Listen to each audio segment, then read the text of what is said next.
Coucou les loulous, c'est Lou. Aujourd'hui, je vous parle d'une série qui a fait un carton récemment, alors qu'elle n'avait pas eu tant de promotion et en fait elle a surtout fonctionné au bouche à oreille. Je vous parle de Stranger Things.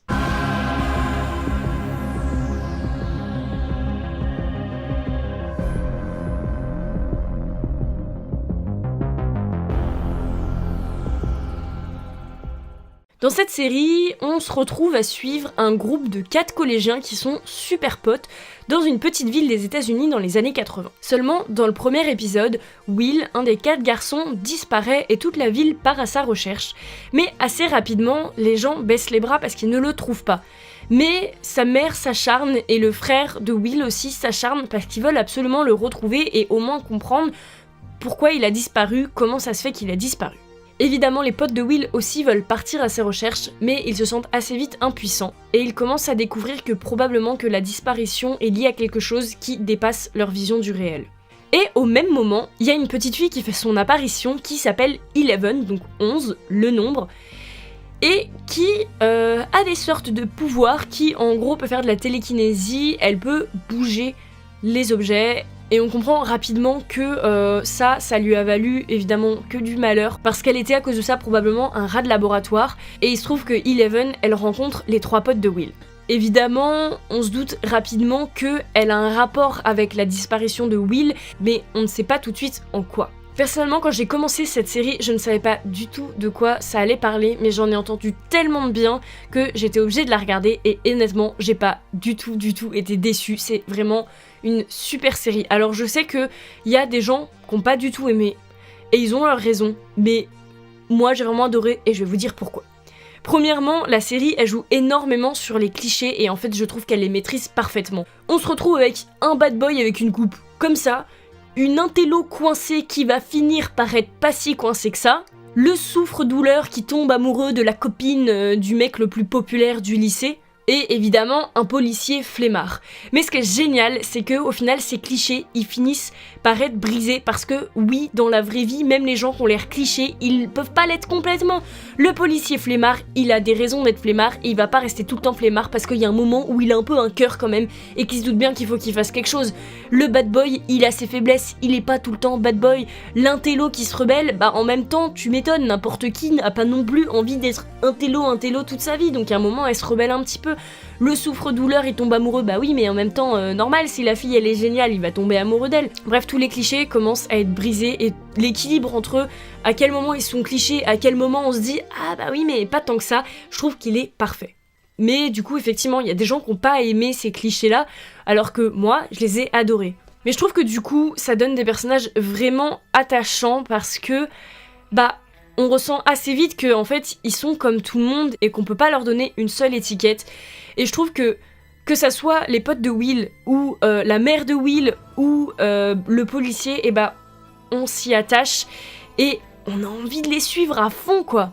Moi j'ai trouvé que l'intrigue elle était vraiment réelle, elle était pas en carton comme dans certaines séries elle peut l'être, et qu'en plus elle était vraiment super bien développée.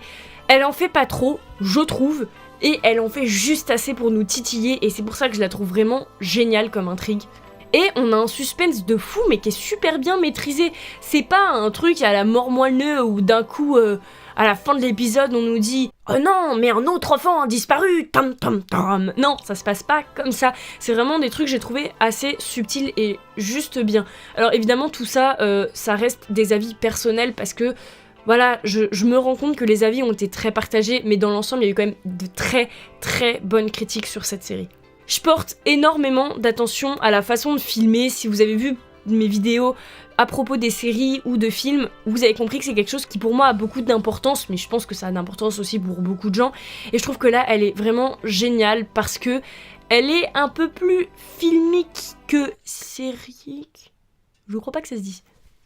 Elle fait plus film que série, mais en même temps, on a quand même d'autres choses qui font tellement série que ça marche parfaitement, il y a un très bon équilibre, et on a un jeu de couleurs qui est juste génial, qui ancre parfaitement dans l'histoire, avec des couleurs qui sont belles. J'ai toujours du mal à définir ce que je veux dire par des belles couleurs, mais en gros, c'est des couleurs qui ne sont pas fades et qui ont du sens. Et surtout, ce que j'adore et que je me dis que beaucoup de réalisateurs devraient prendre exemple là-dessus, c'est le noir. C'est-à-dire que dans beaucoup de séries, ils veulent montrer que tout est obscur.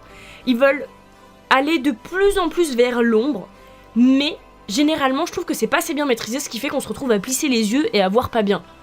Ça, moi, j'ai vraiment beaucoup de mal parce que d'habitude, voilà, moi je trouve que c'est mal maîtrisé. Par exemple, une série que moi j'aime beaucoup en général, c'est Teen Wolf, qui a énormément d'ombre, mais qui est une ombre insupportable parce qu'on voit rien.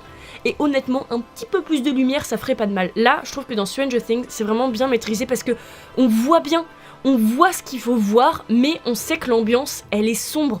Et ça, merci de maîtriser aussi bien parce que y en a vraiment marre des séries où on voit rien du tout. Évidemment, je ne peux pas faire cette vidéo sans parler des acteurs que j'ai trouvés géniaux. Alors évidemment, bon, tous les acteurs adultes, je suis en général moins impressionnée quand ils sont bons parce qu'ils ont, logiquement, de l'expérience derrière eux. Mais là, on a 4 acteurs, donc principaux enfants, qui ont, il me semble, dans la vraie vie, 12-13 ans, qui sont, je trouve, impressionnants, vraiment impressionnants. Notamment, je pense à Eleven et... Comment il s'appelle ? Le petit gros, là, trop mignon. Je comprends pas comment, à cet âge-là, on peut être aussi bon. Et je me dis, mais quand ils seront adultes, ils seront tellement bons. Je pense que pas mal de gens pourraient leur reprocher des choses, parce qu'il y a forcément des gens qui s'y connaissent mieux que moi en jeu d'acteur. Hein. Moi, en fait, je m'y connais en tant que grand public, évidemment. Donc... peut-être qu'il y a des gens qui trouveraient à critiquer, mais je trouve que en tant que spectateur lambda, moi je trouve que c'est juste génial. Ces acteurs sont géniaux, ça marche extrêmement bien, ils nous entrent dans le truc, on est avec eux dans le film, et ça moi je trouve ça top et ça m'impressionne. Ce qui fait que voilà, pour moi cette série, c'est du 20 sur 20. En fait, réellement, personnellement, je lui ai pas trouvé de défaut. J'ai beau chercher, par exemple, à un moment, vous avez compris qu'il y a quand même des histoires un peu peut-être surnaturelles, et je trouve que vite ça peut dériver, parce que le surnaturel, on peut peut-être à un moment, si c'est mal fait, trouver ridicule, pas crédible, et moi j'ai pas trouvé, et c'est pour ça que je suis incapable de trouver de défaut à cette série. Alors évidemment, si vous en avez trouvé, dites-moi, parce que après je suis peut-être aussi, et je pense que je le suis, assez facile comme spectatrice.